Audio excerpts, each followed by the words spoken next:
Hello दोस्तों, नमस्ते। मैं हूँ शीला शर्मा। आज एक नाच का गीत, नया चुटकुला गीत आप लोगों को एकदम नया गीत सुनाऊंगी अपने अंदाज में।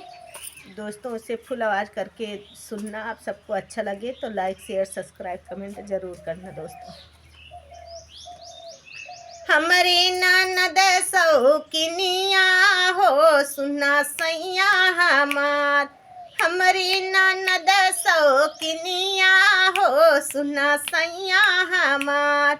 कब हुआ मैं गाड़ी से, कब हुआ मैं मोटर से, कब हुआ मैं गाड़ी से, कब हुआ मैं मोटर से। अरे कब हुआ मैं बुढ़वा बाएलेवा से, सुना सैया हमार। अरे कब हुआ मैं बुढ़वा बाएलेवा से, सुना सैया हमार। हमारी ननद सौकिनिया हो, सुना सैया हमार। हमारी ननद सौकिनिया हो, सुना सैया हमार। कबो पहने लहंगा यो, कबो पहने साड़ी, कबो पहने लहंगा यो, कबो पहने साड़ी। अरे कबो पहने ललकी चुनरिया हो, सुना सैया हमार। अरे कबहू पहने ललकी चुनरिया हो, सुना सैया हमार।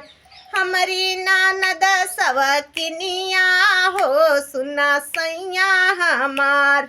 हमारी ननद सवकिनिया हो, सुना सैया हमार। कबो जाली बागा में, कबो जाली बगीचा, कबो जाली बागा में, कबो जाली बगीचा।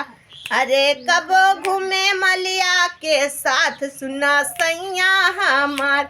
अरे कबो घूमे मलिया के साथ हो, सुना सैया हमार।